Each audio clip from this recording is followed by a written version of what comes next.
Welcome to special debate. This is Satish. బార్డర్లో కవ్వింపు చర్యలే కాదు, రెచ్చగొట్టే ప్రకటనలు పనులు చేస్తోంది పాకిస్తాన్.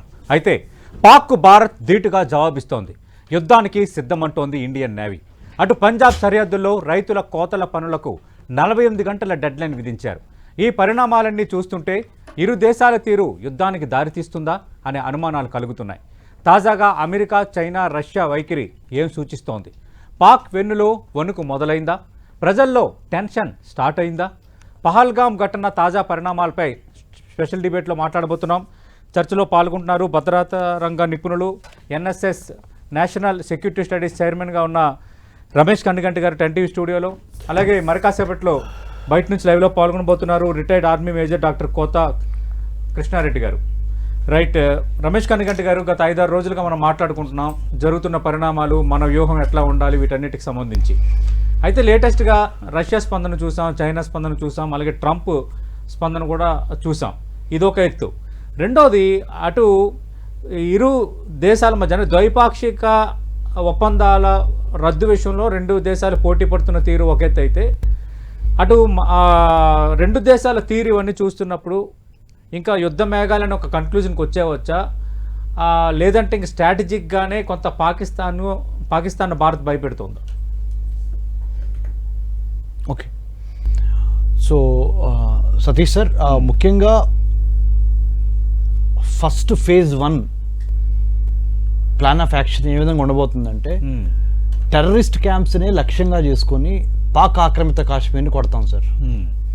దాని తర్వాత గవర్నమెంట్ పరంగా, ముఖ్యంగా డిప్లొమాటిక్ పరంగా, వాటర్ విషయంలో కానీ పాకిస్తానీలను మనం వెనక్కి పంపించేయటం కానీ, మిగతా ఆ diplomatic issues government to government అవన్నీ ఆల్రెడీ జరుగుతున్నాయి. మీకు తెలిసిన విషయమే, మన ప్రజలందరికీ తెలుసు. అది ముఖ్యంగా ఇప్పుడు కొత్తగా జరగబోతుంది ఏంటంటే, 100% యుద్ధానికి సన్నద్ధం అయిన విధంగానే బిల్డప్ ఉంటుంది.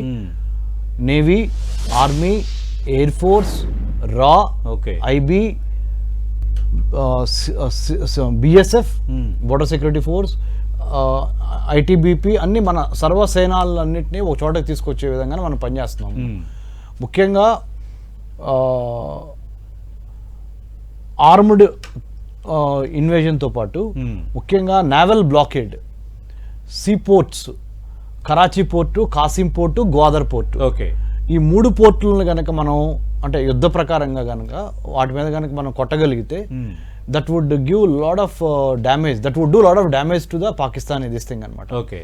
ఇక్కడ వన్ మోర్ థింగ్ ఏంటంటే సార్, మనము ఒక చిన్న మా centre for human security studies తరపున మేము గత 12 ఏళ్ల నుంచి వివిధ అంశాల మీద పనిచేస్తున్నాం కదా. ఒక ప్లాన్తో వచ్చాం సార్. ఇప్పుడు వరకు లాస్ట్ 22 ఏప్రిల్ నుంచి వాళ్ళ వరకు, అంటే గత 5 రోజుల్లో వాళ్ళు వచ్చి మన వాళ్ళని చంపటము, మన వాళ్ళు 26 మంది ప్రాణాలు కోల్పోవటము, ఒక 2 విదేశీయులు, వాళ్ళని మనము టెర్రరిస్ట్ ఇన్సిడెంట్స్లో చనిపోయిన వాళ్ళుగా చూడకుండా దేశం కోసం వీరమరణం పొందిన ఒక వీర సైనికుడికి వచ్చే ఆ స్టేటస్ కానీ ఆ గౌరవం కానీ ఈ 28 మందికి మనం ఇవ్వగలిగితే దాని మూలన ఏమవుద్దంటే, వాళ్ళని ఎప్పటికీ మన భారత జాతి మర్చిపోదు, ప్రపంచ దేశాలు కూడా మర్చిపోవు. కాబట్టి సార్, మన think tank centre for human security స్టడీస్లో ఒక 36 మంది ఐఏఎస్లు, ఐపీఎస్లు, రిటైర్ అయిన వాళ్ళు చాలా మంది ఉన్నారు, మీకు తెలుసు. మేము అందరం కూర్చొని అంటే చాలా వరకు ఒక మేధోమదనం చేసిన తర్వాత కొన్ని ఇంపార్టెంట్ పాయింట్స్, ఓన్లీ 5 పాయింట్సే సార్, 5 పాయింట్స్ 5 సెకండ్స్ పడుతుంది మీరు అనుమతిస్తే. మాట్లాడండి సార్. సర్వోత్తమ్ Bharat by 2047 is the first point. సర్వోత్తమ భారత్ ఆల్రౌండ్ డెవలప్మెంట్తో సర్వశ్రేష్ఠ సర్వోత్తమంగా ఉండాలి బై 2047. ఆ విజన్ సాధించడానికి సతీష్ సార్ ఒక మిషన్ ఉంది. ఆ మిషన్ పేరే భారత దీక్ష. భారత దీక్ష అనే ఒక మిషన్ స్టార్ట్ చేస్తున్నాం. ఈ భారత దీక్షలో మిషన్లో భాగంగా మనకు ఎట్లయితే ఇప్పుడు అయ్యప్ప స్వామి దీక్ష, లేకపోతే ఇప్పుడు మనకి వేరే ఇప్పుడు తిరుపతి వెళ్ళే వాళ్ళు కానీ, లేకపోతే మన శివుడి దీక్ష, ఇట్లా ఆంజనేయ స్వామి దీక్ష తీసుకుంటాము, అట్లానే భారత దీక్ష అన్ని కులాలు, మతాలు, ప్రాంతాలు, పార్టీలు అన్ని కలిపి ఒక భారత దీక్ష. ఆ భారత దీక్షలో భాగంగా ఫస్ట్ ఏంటంటే sir, pilgrimage to all the vital assets of the country. మన బాడీలో ఏవైతే మెయిన్ ఆర్గాన్స్ ఉన్నాయో, అవయవాలు, హృదయము, హార్ట్ దగ్గర నుంచి బ్రెయిన్, కిడ్నీ, లివరు, ఇలా ఎలానో మన జాతికి సంబంధించిన ఇంపార్టెంట్ వైటల్ ఇన్స్టలేషన్స్ అంటారు, అసెట్స్ అంటారు. అవి పార్లమెంట్ కావచ్చు, అసెంబ్లీ కావచ్చు, లేదా ఎనర్జీ ప్రొడ్యూస్ చేసే న్యూక్లియర్ ఎలక్ట్రిసిటీ వైటల్ ఇన్స్టలేషన్స్ కావచ్చు, బార్క్ లాంటివి కావచ్చు, బాబా అటామిక్ రీసెర్చ్ కావచ్చు, ఇంకా పోర్ట్లు, ఎయిర్పోర్ట్లు, rocket launching centre, ISRO, DRDO, ఇవన్నీ మనకి కనపడే దేవాలయాలు. యాక్చువల్ గా చెప్పాలంటే మనము ఏ విధంగా దేవుడి దగ్గరికి ఒక దీక్ష తీసుకుని వెళ్తాము, మన భారతీయ ప్రజలందరూ 2.5 మిలియన్స్ మనకి భారత సేన ఉంది సార్. అంటే 25 లక్షల మంది. ఈ 25 లక్షల మందే దేశ రక్షణ, దేశ భద్రత అనేది వాళ్ళ మీద పెట్టేసి మనం మిగతా 140 కోట్ల మంది మన దైనందిన జీవితంలో మనము తలమునకలవుతున్నాం. ఇక నుంచి 22 ఏప్రిల్ 2025 నుంచి మైండ్ సెట్ మార్పు రావాలి. ఆ మైండ్ సెట్ మార్పు ఏంటంటే ప్రతి పౌరుడు దేశ రక్షణ తన బాధ్యతగా ఫీల్ అవ్వాలి. ఆ బాధ్యతలో భాగంగా ఒక 5 పాయింట్లు చేయాలి. ఏంటి? సర్వోత్తమ భారత్ 2047 కొట్టాలంటే ఒక భారత దీక్ష చేపట్టాలి. ఆ భారత దీక్షలో భాగంగా అన్ని important vital assets of the కంట్రీని మన వాళ్ళు విజిట్ చేయాలి, మన ప్రజలు. రెండోది 15,000 కిలోమీటర్ల ల్యాండ్ బోర్డర్ ఉంది సార్ భారతదేశానికి. అందుట్లో 3,323 కిలోమీటర్ల పాకిస్తాన్తో మన ల్యాండ్ బోర్డర్ ఉంది సార్. అందుట్లో 740 కిలోమీటర్లు మనకి ఎల్ఓసి ఉంది sir, line of control between ఏది ఈ ఆజాద్ కాశ్మీర్ కానీ, సక్షన్ వ్యాలీ కానీ, ఈ గిల్గిట్ బాల్టిస్తాన్ కలిపి ఆ పాక్ ఆక్రమిత కాశ్మీర్ ఏదైతే ఉందో అది మన జమ్మూ కాశ్మీర్, లదాఖ్ కి మధ్య ఉన్న ఎల్ఓసి 740 కిలోమీటర్లు ఉంది. తర్వాత 3,488 కిలోమీటర్లు మనకి చైనాతో బార్డర్ ఉంది సార్. 4,000 కిలోమీటర్ల పైచిలకు బంగ్లాదేశ్తో బార్డర్ ఉంది సార్. అలానే నేపాల్, మయన్మార్, భూటాన్తో, ఆఫ్ఘనిస్తాన్తో 106 నుంచి 108 కిలోమీటర్ల బోర్డర్ ఉంది సార్. శ్రీలంక ఒక్కదానితోనే మనకి నీటి అంటే వాటర్ బోర్డర్. సో ఈ 7 రోజులు 7 కంట్రీస్ మనకి బోర్డర్స్ ఉన్నాయి. ఇది భూ సరిహద్దు.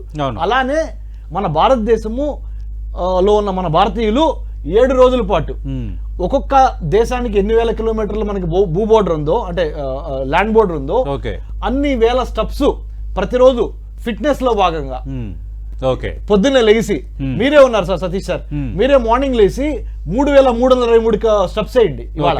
అంటే పాకిస్తాన్ కి భారతదేశానికి ఉన్న బోర్డర్ ని సింబాలిక్ గా, తద్వారా ప్రతిరోజు మన రక్తంలోకి, మన ఫిట్నెస్ లోకి, మన జాతీయ భావన, నాకు ఇన్ని వేల కిలోమీటర్ల బోర్డర్ ఉంది భారతదేశానికి, దాన్ని కాపాడుకునే గురుతర బాధ్యత ఒక ఆర్మీ, నేవీ, ఎయిర్ ఫోర్స్ కే కాదు.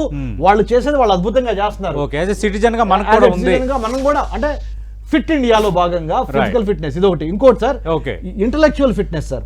Each college, university should have a course on defence and strategy and security, foreign policy.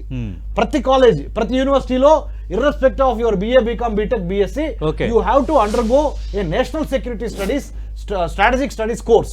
This is number. కానీ ఇప్పుడు మీకు అదే బాధ్యత అప్పచెప్పారు నేషనల్ సెక్యూరిటీ స్టడీస్ చైర్మన్ గా UGC పెట్టింది కాబట్టి అది నేను తప్పనిసరిగా నేను నెరవేరుస్తాను సార్. ఇంకొకటి లాస్ట్ 4వ సార్, ఒక కంటింజెన్సీ ఫండ్ ఏర్పాటు చేయాలి. Bharat counter terrorism fund. ఇటువంటి సంఘటనలు ఎప్పుడు జరిగినా గానీ పబ్లిక్ ప్రైవేట్ పార్ట్నర్షిప్ లో ఒక ఫండ్ ఒకటి ఏర్పాటు చేసి దీని ద్వారా వచ్చే డబ్బులతో ఈ క్షతగాత్రులకి ట్రీట్మెంట్ గానీ వాళ్ళకి ఇచ్చే ఇది గానీ చేయాలి. బిసైడ్స్ గవర్నమెంట్ ఆఫ్ ఇండియా ఇచ్చేది కాకుండా.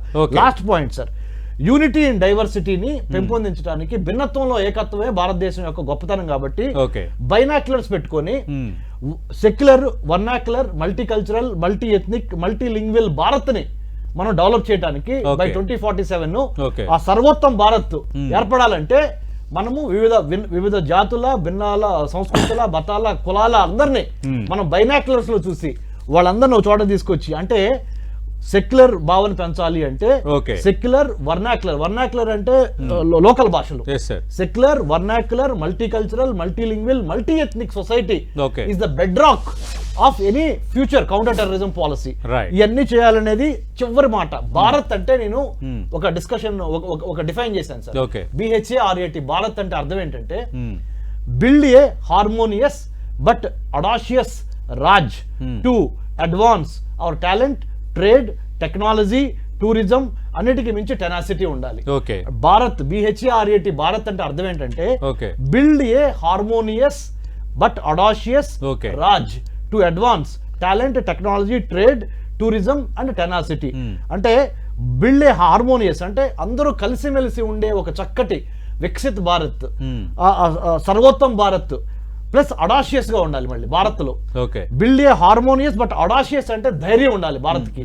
ధైర్యం ఉంది, ఆ ధైర్యం ఇంకా పెంపొందించుకునే విధంగా ఉగ్రవాది మన వైపు చూస్తే వాళ్ళకి వన్నులో వెనుకబుట్టే విధంగా అటువంటి మనం ఉండాలి. నీజర్క్ రియాక్షన్ కాకుండా సస్టైన్డ్ గా ఇది ఒక దినచర్యగా చేయాలి దీన్ని. అందుకనే దీన్ని చూపిస్తాను సార్. ఒక్కసారి మన భారత జెండా చూడండి సార్. మన భారత జెండా కోసం మనందరం మన ఎజెండా మన జెండా ఇదే సార్. మన జెండా మన ఎజెండా పార్టీలకు అతీతంగా, మతాలకి కులాలకు అతీతంగా మన ఒకటే ఒక జెండా. మన ఎజెండా ఏంటంటే safe, secure, terror free Bharat. జై హింద్ సార్. రైట్, చాలా వ్యాలిడ్ పాయింట్స్ చెప్పారు. అలాగే ఏ విధంగా చేయాలన్న దానిపైన చాలా వ్యాలిడ్ క్లారిఫికేషన్ ఇచ్చారు రమేష్ కన్నిగంటి గారు. ఇప్పుడు స్మాల్ బ్రేక్ తీసుకుందాం. నిజంగా యుద్ధ మేఘాలు ఏర్పడ్డా, నిజంగా యుద్ధం రాబోతుందా, సరిహద్దుల్లో యుద్ధ మేఘాలు ఉన్నాయా, ఇదే అంశంపై 10 టీవీ స్పెషల్ డిబేట్ కంటిన్యూ అవుతోంది. కృష్ణారెడ్డి గారు మీ అంచనా ఏంటి సార్? ఎందుకంటే మన డిబేట్కి కరెక్ట్గా గంట ముందు పాక్ మాజీ ప్రధాని నవాజ్ షరీఫ్, ప్రస్తుత ప్రధాని స్వయాన ఆయన సోదరుడు కూడా షహబాజ్కు భారత్తో యుద్ధం మంచిది కాదు, శాంతియుతంగానే పరిష్కరించుకోవాలి, దౌత్య మార్గం ద్వారా పరిష్కరించుకోవాలి అని చెప్పినట్టుగా వార్తలు వచ్చాయి. ఈ వ్యాఖ్యలు అనేవి ఒక ఎత్తు, రెండోది అంతర్జాతీయ సమాజం స్పందిస్తున్న తీరు, 3 భారత్ వర్సెస్ పాకిస్తాన్ మధ్య చేస్తున్న ప్రకటనలు కానీ ఒప్పందాల రద్దు కానీ ఇవన్నీ మనం బేరేజ్ వేసుకున్నప్పుడు మీ అంచనా ఏంటి సార్? సార్ మనకందరికీ తెలుసు, ఆల్రెడీ డిప్లొమాటిక్ ప్రెషర్ ని మనము ఇంటెన్సిఫై చేశాము. పాకిస్తాన్ గుట్టుమిట్టాడుతుంది. ఒక సైడ్ ఫ్లడ్డింగ్, ఇంకొక సైడ్ డ్రాట్, ఇంకొక సైడ్ ఈ రోజే న్యూస్ లో కూడా చూస్తున్నాం మనకి ధరలు పెరిగి విలవిలలాడుతున్న పాకిస్తాన్ అనేసి. అట్లాగే మనము బార్డర్ మూసేసాము, అటానీ బార్డర్, వాగా బార్డర్ 2 మూసేసాం. సో ఇచ్చినటువంటి టైం ని కొంచెం పెంచాం కనుక ఇప్పటి వరకు అటానీ బార్డర్ నుంచి ఒక 550 మెంబర్స్, వాగా నుంచి 850 మెంబర్స్ వెళ్ళిపోయారు. ఇంకా వెళ్ళటానికి 29th రేపటి వరకు టైం ఇవ్వటం జరిగింది. అట్లాగే కాశ్మీర్ పరిస్థితి చూసినట్టయితే counter terrorist operations, anti terrorist operations అన్ని కూడా ఇంటెన్సిఫై చేయటమే కాకుండా ఎవరైతే ఈ ఉగ్రదాడిలో పాల్గొని ఈ వివిధ ఉగ్రవాద సంస్థలకు లైక్ హిజ్బుల్ ముజాహిదీన్, లష్కరే తాయిబా, జైష్-ఇ మహమ్మద్, ఈ మహానుభావులందరినీ కూడా ఒక 10 హౌసెస్ ని డిస్ట్రాయ్ చేయడం జరిగింది, డిమాలిష్ చేయడం జరిగింది. అట్లాగే ఏదైతే మన ఫోర్సెస్ ఉన్నాయో, ఫోర్సెస్ కంప్లీట్ గా మొబిలైజేషన్ లో ఉన్నాయి. అక్రాస్ ద బార్డర్ కంప్లీట్ గా డిప్లాయ్ అయి ఉంది. ఏ క్షణంలో ఏం జరుగుతుందంటే మీరు ఒకసారి ఇండియా బిఎస్ఎఫ్ ద్వారా లోకల్ అగ్రికల్చరిస్టులకి ఏదైతే రిక్వెస్ట్ చేశారో నెక్స్ట్ 48 hours లో మీ క్రాప్స్ ఏదైనా ఉంటే కట్ చేసుకోండి అని, సో అది కూడా ఒక సిగ్నలే అనుకోండి. అండ్ టోటల్ గా ఈ రోజు కొంత మీరు అన్నట్టుగా ఈ నవాజ్ షరీఫ్ రిక్వెస్ట్ చేసే కంటే ముందు ఒక మీకు తెలుసు ఎంత అంటే విషాన్ని కక్కుతున్నటువంటి ఈ యూట్యూబ్ ఛానల్స్, పాకిస్తాన్ ఛానల్స్ ని government of India, ministry of defence, external affairs దాని మీద ఒక కమిటీ వేసి 20 ఛానల్స్ ని బ్యాన్ కూడా చేయడం జరిగింది. ఈ విధంగా ఎంత ప్రెషర్ క్రియేట్ చేయాలో అంత ప్రెషర్ క్రియేట్ చేయడం జరుగుతుంది. అలాగే నావల్ ఎక్సర్సైజ్ జరుగుతుంది, ఇక్కడ ఎయిర్ ఫోర్స్ వార్ ప్రాక్టీస్ జరుగుతుంది.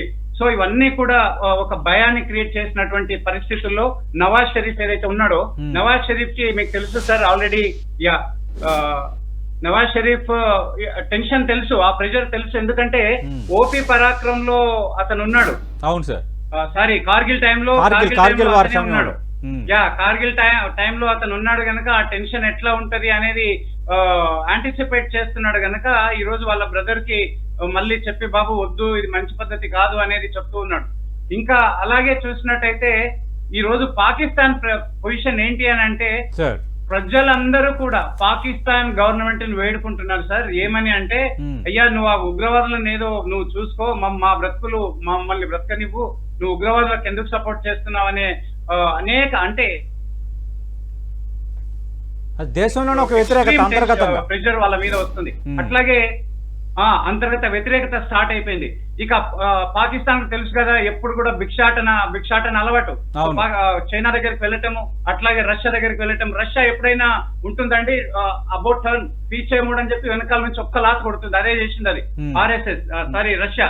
సో అదే విధంగా చైనా వెళ్తే చైనా అంటుంది మీరు మ్యూచువల్ గా ఏదైనా చేయండి అని. This is not possible.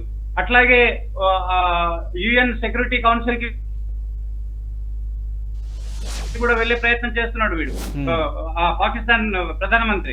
So ఇంకొకటి ఇరాన్ కూడా ప్రధానమంత్రి మోడీ గారికి ఫోన్ చేసి పీస్ సిగ్నల్స్ పంపిస్తున్నారు.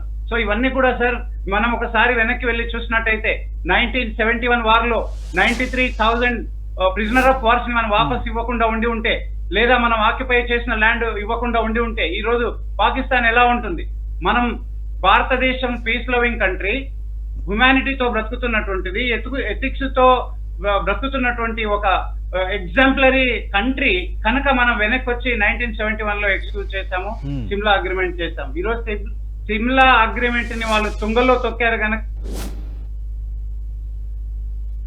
మనకు అన్ని రైట్స్ రిజర్వ్డ్ సార్. ఈ రోజు మనకి ఎక్కడ బార్డర్ లేదు, పిఓకే లేదు, ఏమీ లేదు. మనం ఏదైనా చేసేటటువంటి అవకాశాన్ని పాకిస్తాన్ సిమ్లా అగ్రిమెంట్ ని రివోక్ చేయడం వల్ల మనకు కల్పించినటువంటి ఒక సదవకాశం. అట్లాగే మనం చూసినట్టయితే 99 కార్గిల్ వారు ఏదైతే ఉన్నా, నేను ఫీల్డ్ లో ఉన్నాను ఆ టైంలో. సో అప్పుడు వాజ్పేయి గారు ఈజ్ ఆల్సో గాంధీ అని మనకందరికి తెలుసు. అతను ఏమన్నాడు, బార్డర్ క్రాస్ అవ్వకుండా మనం యుద్ధం చేయాలని అన్నాడు. అలాగే చేశాం. సో ఆ విధంగా చేయటం వల్ల ఆ రోజు కూడా మనకు ఒక గొప్ప అవకాశం ఉండే పిఓకేని కానీ పాకిస్తాన్ ఏరియాని కూడా మనం ఆక్యుపై చేసుకునేటటువంటి అవకాశం మన దగ్గర ధీటుగా ఉన్నప్పటికీ కూడా మనం ఒక పద్ధతితో ఒక సిస్టమ్ లో ఉన్నాం కనుక, ప్రపంచంలోనే బిగ్గెస్ట్ డెమోక్రసీ కనుక, అందుకనే మన పేరు రిపీటెడ్ గా ఉండాలనే ఉద్దేశంతో మనకు ఉండేటటువంటి గొప్ప నాయకత్వ లక్షణాలతో దాన్ని ముందుకు తీసుకెళ్లడం జరిగింది. ఇక అట్లాగే ఓపీ పరాక్రమ్ పార్లమెంట్ పైన అటాక్ చేశారు సార్, ముంబై పైన అటాక్ చేశారు, ముంబై 200 పీపుల్ ని కిల్ చేశారు. సో ఈ విధంగా అలాగే అక్షర్ధామ్ చూసుకోండి, ఇంకా అక్షర్ధామ్, హైదరాబాద్, బెంగళూరు, షరీఫ్, మజీద్ కొచ్చిన్, అజ్లత్బల్ ఆపరేషన్ జరిగింది.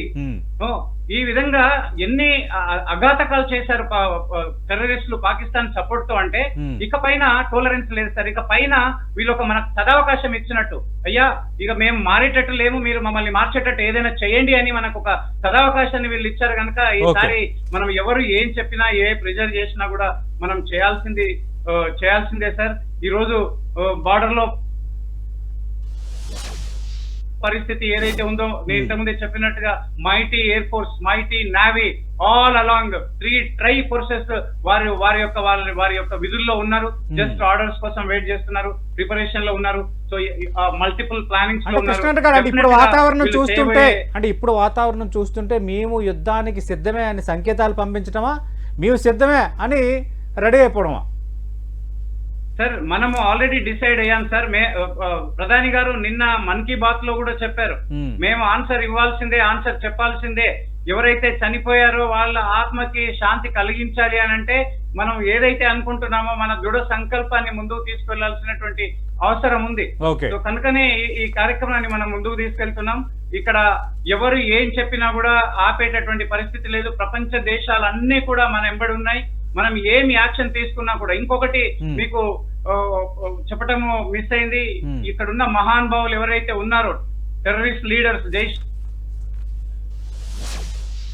మహమ్మద్, వీళ్ళంతా కూడా సేమ్ ఉస్మానా బిన్ లాడెన్ ఎక్కడైతే హిడౌట్ ఉన్నారో ఆ ఏరియాకి మూవ్ అవటం కూడా జరిగింది. ఇంకొకటి పాకిస్తాన్ జనరల్ వైఫ్స్, లేడీస్ అందరినీ కూడా ఫారిన్ కంట్రీస్ కి పంపిస్తున్నారు, అండర్ గ్రౌండ్ లోకి వెళ్ళిపోతున్నారు. సో ఇంకొకటి రీసెంట్ గా వచ్చినటువంటి news, Pakistan army officers they are resigning. మేము చేయలేము ఈ యుద్ధము, మేము మా ప్రాణాలను పోగొట్టుకోలేము మీరు చేసే తప్పుల వల్ల అని. సో ఇలాంటి పరిస్థితుల్లో పాకిస్తాన్ ఉంది. ఇంకొక 1 వీక్ ఆగండి సార్, వాళ్ళు ఊపిరి ఆడకుండా ఉన్నప్పుడు మనం ఏం చేస్తాము అనేది ప్రపంచం చూస్తుంది, మనమందరం కూడా చూస్తాం. రైట్ సార్, అంటే వారంలో ఖచ్చితంగా బిగ్ బ్రేకింగ్ ఎక్స్పెక్ట్ చేయొచ్చు. ఇక ఈ రోజు కొంచెం ముందు అందినటువంటి వార్త ఏంటి అని అంటే, మనము ఇంకొక 26 రాఫెల్ కి నావెల్ ఫ్లీట్ కోసం మన ఇండిజియస్ గా తయారైనటువంటి హరిహరంత్ కి కావాల్సినటువంటి రాఫెల్ ఫైటర్స్ ని కూడా మనం అగ్రిమెంట్ చేయడం జరిగింది. ఈ రోజు 63,000 crores తో 26 రాఫెల్స్ ని కొనటం జరుగుతుంది. సో ఇదంతా కూడా చూస్తూ ఉంటే మీరు అనుకోవచ్చు, అట్లాగే మన దగ్గర ఉండేటటువంటి ఎయిర్ వార్ఫేర్ పొటెన్షియల్ కానివ్వండి, నావల్ పొటెన్షియల్ కానివ్వండి, ఇక పోయినటువంటి లెసన్స్ లెర్న్ ఏదైతే ఉందో, మనం ఏ విధంగా అయితే కరాచీని మంటలో పెట్టామో లాస్ట్ టైం, అదే విధంగా ఈసారి కూడా జరుగుతుంది. ఈసారి ఇంకా గొప్పగా జరుగుతుంది. మనం ఇదేది సద్దాం హుసేన్ తో ఇంకా ఇతరతర వార్స్ లైవ్ లో చూసాము. అంతకంటే గొప్ప యుద్ధం ఈసారి జరగబోతుంది. ఒకవేళ ఇది ఇలాగే ముందుకు వెళ్తే, పాకిస్తాన్ ఇలాగే ఈ దొంగ చేష్టలు చేస్తూ కృష్ణారెడ్డి గారు ఏమంటారు?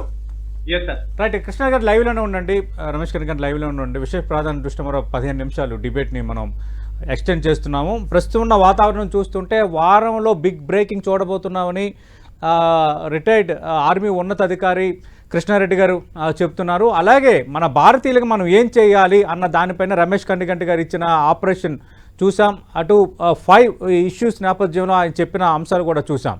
అయితే ఇప్పుడు పాకిస్తాన్లో ఎదురవుతున్న దుర్భర పరిస్థితులు, రెండోది ఒప్పందాల రద్దు అనేది ఒక ఎత్తు అయితే, అంతర్జాతీయ సమాజం స్పందిస్తున్న తీరు భారత్కు ఎంతవరకు ప్లస్ కాబోతోంది అన్నది ఇప్పుడు కీలకంగా మారుతోంది. ఇజ్రాయెల్ మద్దతు ప్రకటించడం, పీస్ చర్చలకు ఇరాన్ సిద్ధమవటం, మాకు భారత్ చాలా విలువైన మిత్రుడని ట్రంప్ వ్యాఖ్యానించడం, అలాగే రష్యా యుక్రెయిన్ యుద్ధం జరుగుతున్నప్పుడు శాంతియుతంగా పరిష్కరించుకోవాలని, అంటే రష్యాను చాలామంది వ్యతిరేకించిన భారత ప్రధాని మోదీ కానీ భారత ప్రభుత్వం కానీ రెండు దేశాలు శాంతియుతంగా పరిష్కరించుకోవాలంటూ కొంత డిప్లొమాటిక్గా వ్యవహరించడం, ఈ అన్ని అంశాలు ఇప్పుడు ఎంతవరకు ఉపయోగపడబోతున్నాయి? దీంతో పాటు ఒకవేళ యుద్ధం వచ్చే వాతావరణం ఉంటే ఆర్మీని ఏ విధంగా ప్రిపేర్ చేస్తారు, ఏ విధంగా సిగ్నల్ ఇస్తారు, దానికి సంబంధించి ప్రొసీజర్ ఎలా ఉంటుంది, దానిపై కృష్ణారెడ్డి గారిని కూడా అడిగి మరిన్ని వివరాలు.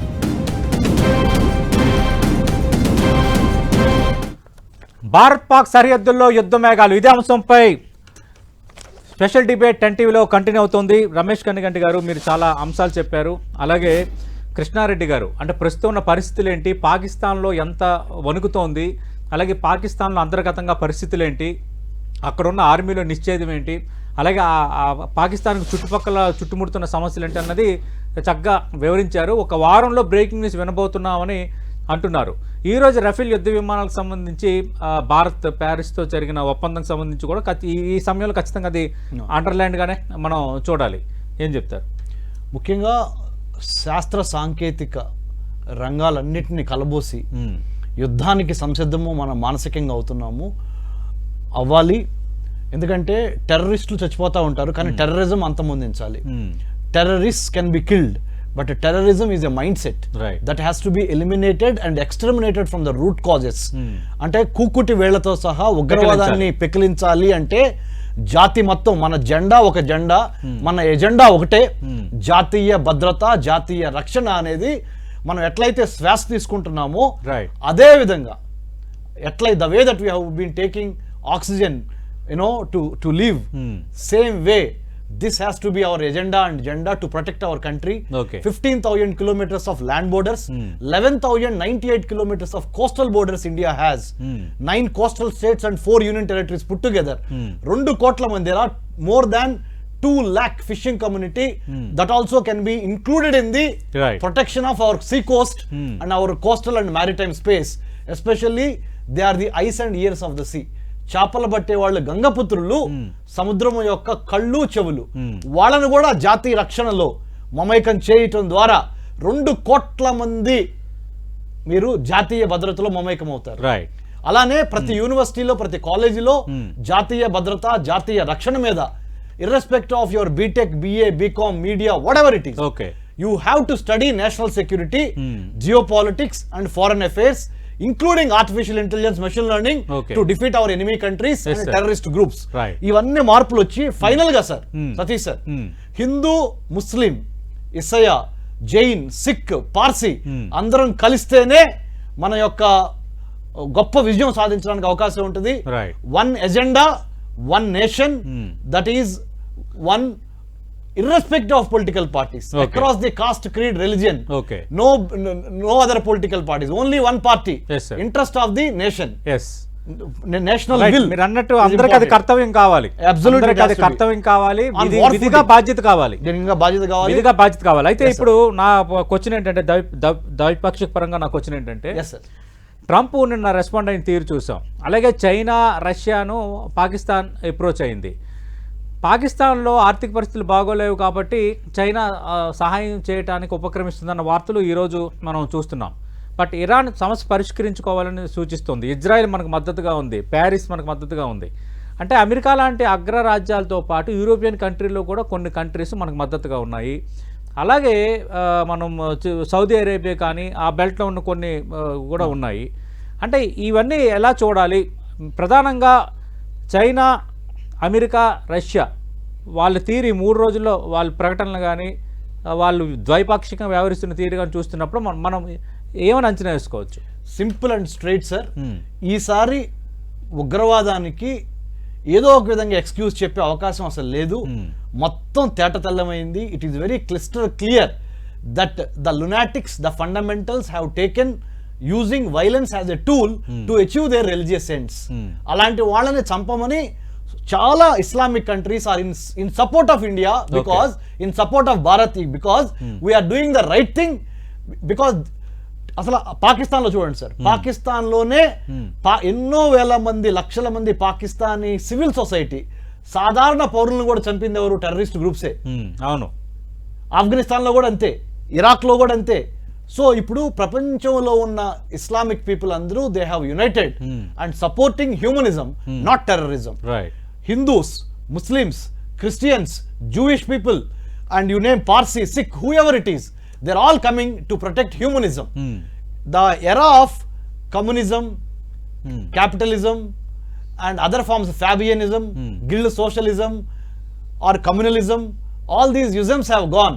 Only one ism, humanism. మానవతావాదము, మానవత భక్తి, దేశభక్తి, మానవతావాదం, ఈ రెండే.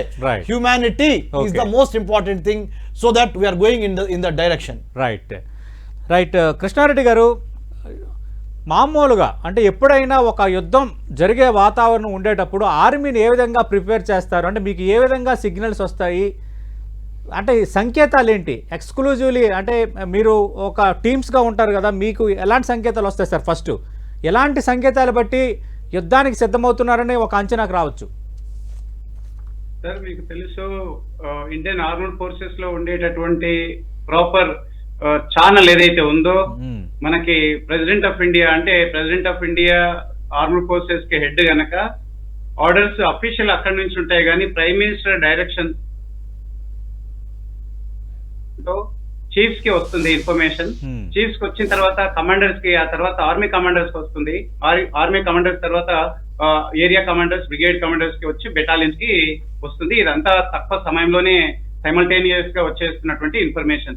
సో మీకు అందరికీ తెలుసు, నేను ఒక్కసారి మిమ్మల్ని 1971 కి తీసుకెళ్తాను. ఇందిరాగాంధీ గారు కలకట్టాలో ఉన్నప్పుడు పాకిస్తాన్ ఏదైతే అటాక్ చేసిందో ఇండియా మీద, అప్పుడు పాకిస్తాన్ కు జవాబ్ దేనాయి హోగా అని వారు అనౌన్స్ చేయటము, ఇండైరెక్ట్ గా ఇన్స్ట్రక్షన్స్ రావటం. సో ఆ విధంగా ఉంటుంది. తర్వాత ప్లానింగ్ ఏదైతే ఉందో, ప్లానింగ్ చాలా సిస్టమేటిక్ ప్లానింగ్ ఉంటుంది సార్. ఎందుకు అని అంటే ఫస్ట్ చిన్న స్మాల్ ఆర్మ్స్ నుండి మీడియం ఆర్మ్స్ నుండి హెవీ ఆర్మ్స్ వరకు వెళ్ళేటటువంటి పరిస్థితులు ఉంటాయి. తర్వాత వాటిని ఎస్కోలేట్ చేసినట్టయితే మనం ఒకేసారి ఫినిష్ చేయాలి అని అన్నప్పుడు, ఒకేసారి మనం ఏం చేయాలనుకుంటున్నాం అది చేయాలని అనుకున్నప్పుడు మల్టిపుల్ గా 3 ఫోర్సెస్ అటు నుంచి నేవల్, ఇటు నుంచి ఎయిర్ ఫోర్స్, ఇటు నుంచి ఆర్మీ సైమల్టేనియస్ గా అటాక్ చేసేటటువంటి పరిస్థితి. ఎందుకంటే నేను ఇంకా డీటెయిల్ గా చెప్పగలను, but this is not platform to tell what we are going to do. అవును sir, related to strategy, security. Okay, so అందుకని ఇది చెప్పటం మంచి పద్ధతి కాదు. ఏది ఏమైనప్పటికీ కూడా ఈ రోజు మనకు ఉండేటటువంటి మిజైల్ సిస్టమే కానివ్వండి, లేకపోతే డిఫరెంట్ అంటే క్రూజ్ మిజైల్సే కానివ్వండి, air to surface, surface to air, ఇట్లాంటి తర్వాత ship to surface, surface to air, ఇవన్నీ కూడా రకరకాలైనటువంటి వెపనరీ సిస్టమ్ మన దగ్గర ఉంది. సో మనల్ని ఏ విధంగా కూడా పాకిస్తాన్ తట్టుకునేటటువంటి పరిస్థితి లేదు. అందుకనే ఈ రోజు వాళ్ళు ఏం చేయాలని తోచక అందరి కాళ్ళేలు పట్టుకోవటం మొదలు పెట్టారు. ఏది ఏమైనప్పటికీ కూడా మనం ఈసారి డిసిషన్ ఏదైతే ఉందో తప్పకుండా ఆర్ యా పార్ అనేది మనం తేల్చుకోవాల్సిందే. అండ్ దీనికి ముందుగా మీకు ఒక మంచి విషయాన్ని గుర్తు చేసే ప్రయత్నం చేస్తాను. ఇంతకుముందు రమేష్ గారు యూనిటీ ఇన్ డైవర్సిటీ అని చాలా విషయాలు చెప్పారు. దానికి కనెక్ట్ అయ్యేటటువంటి విషయం ఒకటి చెప్పే ప్రయత్నం చేస్తాను. 1971 వార్ కంటే ముందు ఇందిరాగాంధీ గారు వాజ్పేయికి కాల్ చేశారు, వాజ్పేయి జీ కహా పర్ హై, మై గ్వాలియర్ మే హూ. तो అప్పుడు ఏ కామ్ కరో మై స్పెషల్ ఫ్లైట్ भेज रहा हूं, आप दिल्ली आ जाओ. సో ఇమ్మీడియట్లీ తను మిడ్ నైట్ లో గ్వాలియర్ కి పెద్ద ఉండవు, ఏదో 1-2 ఫ్లైట్స్ ఉంటాయి, అట్లాంటిది ఎయిర్ ఫోర్స్ ఫ్లైట్ కి పంపించి మిడ్ నైట్ పిలిపించి ఏమడిగారో తెలుసా మీకు? మీరు డైరెక్ట్ గా నాగ్పూర్ వెళ్ళండి, మీ ఆర్ఎస్ఎస్ హెడ్ ని కలవండి, కలిసి మీ కర సేవకులందరినీ కూడా బార్డర్ లోకి తీసుకువెళ్ళండి, తీసుకువెళ్ళి ఇండియన్ ఆర్మీకి సపోర్ట్ చేయండి, ఉండి పెట్టండి, ఇంకా ఏదైనా చేయండి అనేది. సో ఎప్పుడే అందుకే అంటాను, political will always greater than anything else అని. ఈ రోజు చిన్న చిన్న సిద్ధరామయ్యనో లేకపోతే ఎవరో అంటున్నారు, వాళ్ళంతా జస్టిఫై చేశారు, మేము అలా అనలేదు, మా లీడర్ ఏం చెప్పాడో దాని ప్రకారంగానే వెళ్తాము అని చెప్పడం జరిగింది. సో వీటన్నింటినీ కూడా మనం మైన్యూట్ గా తీసుకోవాల్సినటువంటి అవసరం ఉంది. ఈ రోజు we are one, we are united. And ఇంతకుముందు జెండా అజెండా ఏదైతే రమేష్ గారు అంటున్నారో, మనకు ఒకటే జెండా అయినా అజెండా అయినా, భారత్ ఎప్పుడు కూడా ఫస్ట్ ఉండాలి. The welfare of the country always and every time comes first, దాని మీదనే ఉండాలి, ఇంకా సెకండ్ వేరే ఏమీ లేదు. అందుకనే మనము ఈ రోజు సన్నద్ధమై ఉండాలి. ఇంకొకటి ఏంటి అంటే, ఈ రోజు యూత్ కి ఇళ్ళలేంటో తెలియదు, కాశ్మీర్ లో పుల్వామా ఎక్కడుందో తెలియదు,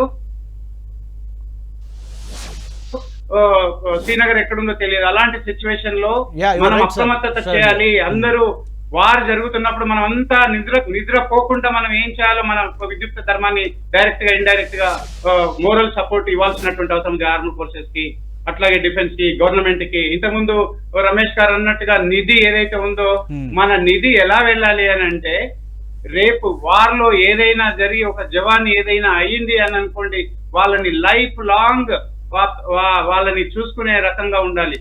తర్వాత ఈ రోజు మన economy 5th largest in the world. మనం రేపు డెవలప్డ్ కంట్రీగా వెళ్ళబోతున్నాం.